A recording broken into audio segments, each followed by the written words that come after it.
الرحیم۔ اور کیا پہنچی ہے تمہیں کچھ خبر موسیٰ علیہ السلام کی؟ اذ رأى نارا، جب دیکھی اس نے آگ، فقال، تو کہا، لأہلہم کثوا، اپنے گھر والوں سے ذرا ٹھہرو، انی آنست نارا، بلا شبہ میں نے دیکھی ہے آگ، لعلی آتیکم منہا بقبس، شاید کہ میں لے آؤں تمہارے لیے اس میں سے کوئی انگارہ، او اجد علی النار ہدی، یا مل جائے مجھے آگ کے پاس رہنمائی۔ فلما اتاہا، پس جب وہ پہنچے وہاں، نودی یا موسیٰ، تو پکارا گیا اے موسیٰ، انی انا ربک، بے شک میں ہی ہوں تیرا رب، فاخلع نعلیک، پس اتار دو تم اپنی جوتیاں، انک بالوادی المقدس طویٰ، بلا شبہ تم ایک وادی مقدس میں ہو جس کا نام طویٰ ہے، وَأَنَا اخْتَرْتُکَ، اور میں نے چن لیا ہے تم کو، فَاسْتَمِعْ، لہذا سنو، لِمَا يُوحَىٰ، وہ جو وحی کیا جاتا ہے تمہاری طرف، اننی انا اللہ، بے شک میں ہی اللہ ہوں، لا الہ الا انا فاعبدنی، نہیں ہے کوئی معبود سوائے میرے، پس میری عبادت کرو، واقم الصلاۃ لذکری، اور قائم کرو نماز میری یاد کے لیے، ان الساعۃ آتیۃ، یقیناً قیامت آنے والی ہے، اکاد اخفیہا، میں چاہتا ہوں کہ پوشیدہ رکھوں اس کے وقت کو، لتجزا، تاکہ بدلہ دیا جائے، کل نفس، ہر نفس کو، بما تسعی، اس کی کوشش کا، فلا یصدنک، پس نہ روک دے تم کو اس کے فکر سے، واتبع ہواہ، فلا یصدنک، پس نہ روکے آپ کو عنہا، اس سے، من، وہ شخص، لا یؤمن بہا، جو ایمان نہیں رکھتا اس پر، واتبع ہواہ، اور پیروی کرتا ہو اپنے خواہشات کی، فتردی، پس تم ہلاکت میں پڑ جاؤ گے۔ آج کے درس کے اندر موسیٰ علیہ السلام کا واقعہ، اس کی ابتدا ہے۔ موسیٰ علیہ السلام کے واقعات مختلف صورتوں کے اندر بیان ہوئے ہیں۔ آپ کی پیدائش کا واقعہ، پھر آپ کو نبوت کیسے ملی اس کا واقعہ، مختلف صورتوں میں اس کا ذکر ہے۔ یہاں اس واقعے کی ابتدا ہے کہ جب آپ راستے سے گزر رہے تھے اور فرعون کے ماننے والے ایک شخص، وہ ایک بنی اسرائیل کے ساتھ لڑ رہا تھا، تو اس بنی اسرائیلی نے موسیٰ علیہ السلام سے مدد مانگی، یہ مجھے مار رہا ہے، آپ ذرا میری مدد کر۔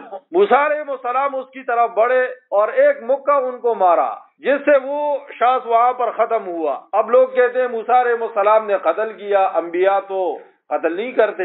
موسیٰ علیہ السلام نے قتل کے ارادے سے اس کو نہیں مارا تھا، لیکن اس کے مقدر میں لکھا تھا وہ مر گیا۔ قرآن میں اور دوسری کتابوں میں قتل کی قسمیں جو ہے وہ بیان کی جاتی ہے، قتل عمد ہے، شبہ عمد ہے، قتل خطا ہے، یہ مختلف صورتیں ہیں۔ بعضوں میں دیت ہے، بعضوں میں جو ہے وہ کچھ بھی نہیں ہے، مختلف صورتیں ہیں اس کی۔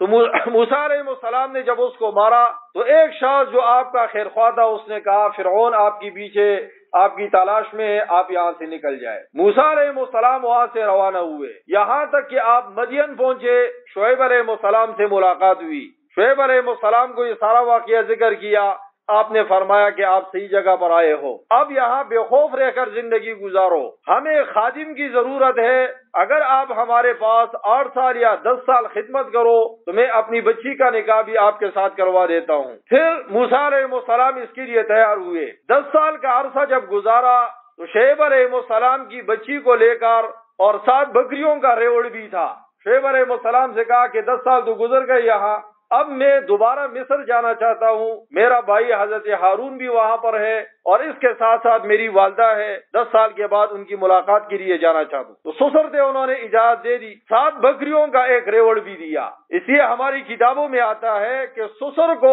اپنے داماد کا احترام کرنا چاہیے۔ لوگ اپنی بچیاں نکاح میں دے دیتے ہیں، بعد میں ان کے ساتھ پھر دشمنی جو ہے وہ رکھتے ہیں۔ امام الانبیاء علیہ السلام کے گھر میں جب علی رضی اللہ عنہ آتے تو آپ استقبال کے لیے کھڑے ہو جاتے، آپ کہتے میرا داماد آ رہا ہے۔ حضرت فاطمہ رضی اللہ عنہا تھی، آپ استقبال کے لیے کھڑے ہوتے۔ علماء فرماتے ہیں کہ داماد کا احترام کرنا یہ بھی جو ہے سنت ہے، اس لیے کہ داماد نے تمہاری عزت کو جو ہے وہ محفوظ کر لیا ہے، تمہارے ذمہ تھا کہ اپنی بچی کی عزت کی حفاظت کرے، آپ نے یہ بوجھ اٹھا کر اس کے کندھے کے اوپر ڈال دیا ہے۔ اب یہ حضرات جب راستے میں آ رہے تھے، رات کا وقت ہوا، بارش شروع ہو گئی، اندھیرا بھی ہے، اور جو معروف راستہ تھا اس کو چھوڑ کر غیر معروف راستے سے آ رہے تھے تو راستے میں اندھیرا، بکریاں بھی دائیں بائیں ہوئی، راستہ بھی صحیح معلوم نہیں تھا، تو موسیٰ علیہ السلام پریشان ہو گئے۔ آپ اندازہ لگاؤ کتنی پریشانی سے یہ پیغمبر گزرے ہیں۔ وہاں جب پہنچے اور یہ حالات جو ہے وہ سامنے آئے تو ساتھ آپ کی بیوی کو تکلیف بھی شروع ہوئی، بعضوں نے کہا درد سے شروع ہوا، بعضوں نے کہا ویسے کوئی تکلیف شروع ہوئی، تو اتنے میں سامنے آپ نے دیکھا کہ ایک آگ نظر آئی۔ وہ سارا واقعہ ان آیات میں جو ہے وہ ذکر ہے۔ وَلَتَاكَ، اور کیا پہنچی ہے تمہیں حدیث موسیٰ، کچھ خبر موسیٰ علیہ السلام کی، اذ رأى نارا، جب دیکھی اس نے آگ، فقالا، تو اپنے گھر والوں سے، فقالا تو فرمایا، لِأَهْلِهِمْ امْكُثُوا، اپنے گھر والوں سے ذرا ٹھہرو۔ مفسرین فرماتے امکثوا یہ جمع کا صیغہ ہے، جبکہ بیوی تو اکیلی تھی، اس کے لیے مفرد کا صیغہ استعمال کرنا چاہیے، تو کہا بعض دفعہ ادب کی وجہ سے جمع کا صیغہ، آپ یہاں تشریف رکھے تو جمع کا صیغہ استعمال ہوتا ہے۔ بعضوں نے کہا کہ نہیں، آپ اکیلی نہیں تھی، موسیٰ علیہ السلام کی گھر والی بھی تھی، ایک یا دو بچے بھی ساتھ تھے، اور ساتھ بکریوں کا ریوڑ بھی تھا، تو آپ نے سب کو کہا کہ آپ یہاں ٹھہرو، میں نے آگ دیکھی ہے، وہ آگ ذرا لے کر آتا ہوں۔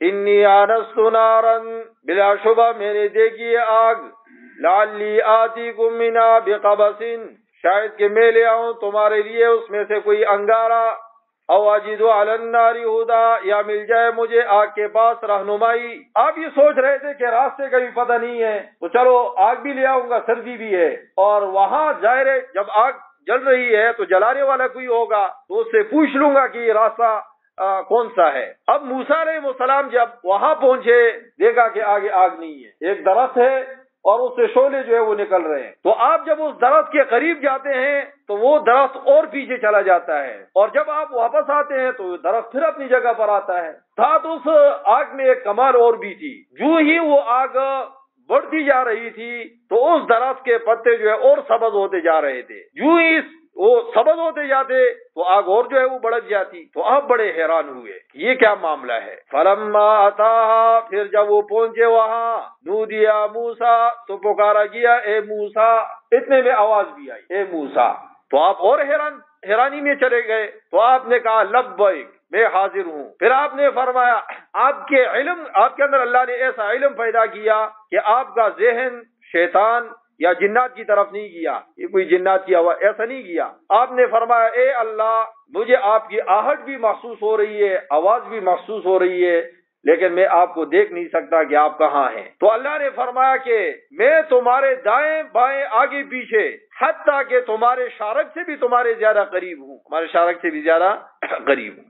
یہ اللہ کی تجلیات اس پر پڑ رہی تھی۔ انی انا ربک، بے شک میں ہی ہوں تیرا رب، فاخلعنا نعلیک، پس اتار دو تم اپنی جوتیاں، انک بالوادی المقدس طویٰ، بلا شبہ تم ایک وادی مقدس میں ہو جس کا نام طویٰ ہے۔ بعض مفسرین فرماتے ہیں کہ یہ مقدس مقامات میں سے تھا، اس لیے اللہ نے فرمایا جوتیاں اتار دو، لیکن بعض مفسرین یہ فرماتے ہیں موسیٰ علیہ السلام کی جوتیاں جو بنی ہوئی تھی وہ گدھے کی کال کی بنی ہوئی تھی، اور ان کے شریعت کے اندر بھی گدھا حرام تھا، تو لہذا فرمایا گیا کہ یہ حرام چیز کی بنی ہوئی جوتیاں ہیں، لہذا یہ اتار دو، یہ پاکیزہ مقام ہے، یا اس لیے یہ وادی مقدس ہے کہ یہاں میری تجلیات پڑ رہی ہے۔ تو جوتیوں کا جو مسئلہ ہے ہمارے شریعت میں، اگر حرام جانور کے چمڑے کو دباغت دیا جائے تو اس کے بعد اس سے کوئی چیز بنائی جائے تو وہ پاک ہو جاتا ہے۔ صرف دو چمڑے پاک نہیں ہوتے، ایک انسان کا چمڑا اور دوسرا خنزیر کا۔ خنزیر کا چمڑا نجس العین ہے اور انسان کا چونکہ احترام ہے تو اس وجہ سے ان کا چمڑا وہ دباغت کے بعد بھی پاک نہیں ہوتا۔ باقی جوتوں سمیت جو ہے نماز آپ پڑھ سکتے ہیں اگر جوتے صاف ہو۔ حضور بھی جوتوں کے ساتھ آپ نے نماز پڑھی ہے۔ ایک دفعہ آپ نماز پڑھ رہے تھے، پیچھے صحابہ کھڑے ہیں، آپ نے نماز کے دوران اپنا جوتے جو ہے وہ اتار دیے، صحابہ نے بھی آپ کے اتباع میں جوتے اتارے۔ آپ نے جب سلام پھیرا تو آپ نے کہا آپ نے جوتے کیوں اتارے؟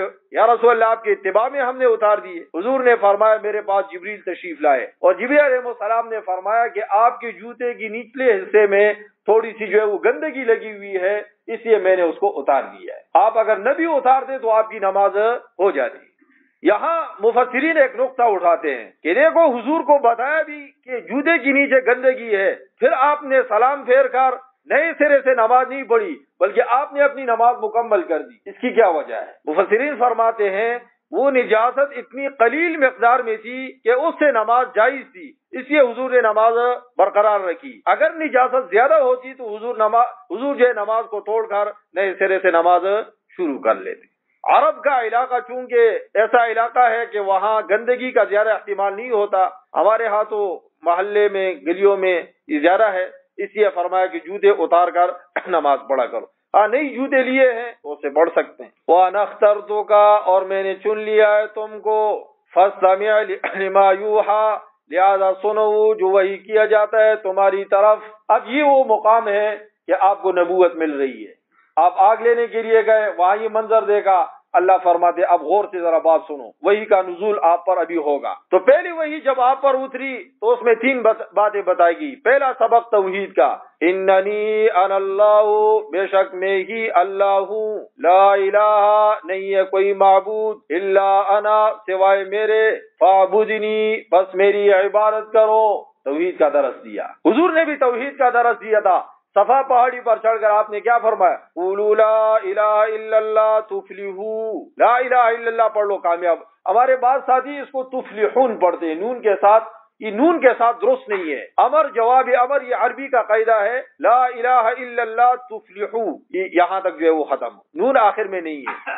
حضور نے فرمایا لا الہ الا اللہ پڑھ لو کامیاب ہو جائے، توحید کا درس دیا۔ موسیٰ علیہ السلام کو بھی توحید کا درس۔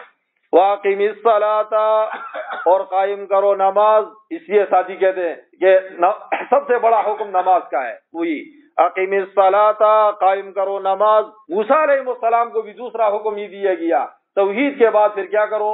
نماز کا اہتمام کرو۔ لذکری، میری یاد کے لیے، یہ نماز میری یاد کے لیے۔ ایک تو ہمارے یہاں ذکریوں کا مسئلہ ہے نا، وہ کہتے ہیں نماز پڑھنے کی کوئی ضرورت نہیں ہے، ذکر اذکار کرو۔ یہ بلوچستان میں کے قریب ایک علاقہ ہے، وہاں آپ چلے جائے تو انہوں نے باقاعدہ وہاں اپنا بیت اللہ بنایا ہے، کوہ مراد جو ہے وہاں انہوں نے بیت اللہ بنایا ہے، اور ساتھ جو ہے عرفات کا میدان بھی بنایا ہے، مقام محمود بھی بنایا ہے، اور اس کے ساتھ ساتھ وہاں پر جو ہے ابھی زمزم کا چشمہ بھی انہوں نے نکالا ہے، اور ہر سال 27 رمضان کو لوگ جاتے ہیں اور پورے اہتمام کے ساتھ جو ہے وہاں طواف بھی ہوتا ہے، ساری چیزیں ہوتی ہے۔ علماء جب بولتے ہیں تو ان کو گرفتار کر لیے جاتے، نظر بند کر لیے جاتے۔ تو وہاں یہ مشہور ہے، مسلمان جو ہے وہ نمازی کے حوالے سے مشہور ہے کہ یہ نمازی ہے، اور وہ جو مشہور ہے وہ ذکری کے حوالے سے، وہ کہتے ہیں نماز پڑھنے کا فائدہ کیا ہے؟ میری یاد، تو لہٰذا ذکر کر لیا کرو۔ تیسرا حکم ملا، ان الساعۃ آتیۃ، یقیناً قیامت آنے والی ہے،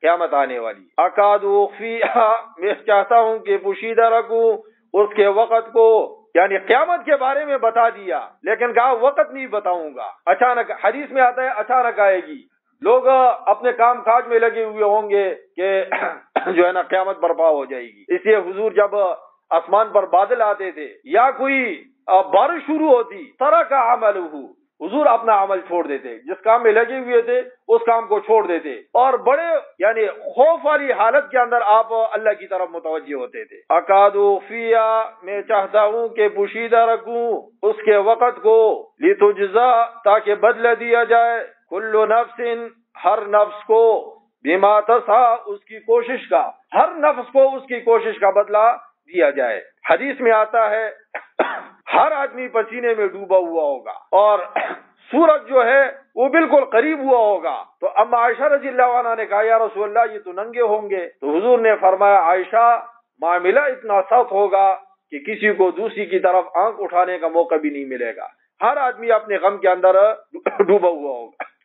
فلا یصدنک، پس نہ روک دے تم کو، عنہا، اس کے فکر سے، قیامت کی فکر سے تمہیں کوئی نہ روک دے، من لا یؤمن بها، کوئی ایسا شخص جو نہ ایمان رکھتا ہو اس پر، واتبع ہواہ، اور پیروی کرتا ہو اپنے خواہشات کی۔ ظاہر ہے جو خواہشات کی پیروی کرے گا وہ قیامت کو نہیں مانے گا، تو جب قیامت کو نہیں مانے گا اور آپ اس کی مجلس میں جا کر بیٹھو گے تو آپ بھی اس طرح ہو جاؤ گے۔ اس لیے فرمایا کہ جو آدمی بری مجلس اختیار کرتا ہے تو اس شخص کے دل کے اندر دیندار لوگوں کی نفرت اور بغض جو ہے وہ ضرور آ جاتی ہے۔ فتردا، تو تم ہلاکت میں پڑ جاؤ گے۔ موسیٰ علیہ السلام کو کہا جا رہا ہے کہ جو لوگ قیامت کو نہیں مانتے اس کی مجلس اختیار نہیں کرنی ورنہ تم بھی ہلاکت میں پڑ جاؤ گے.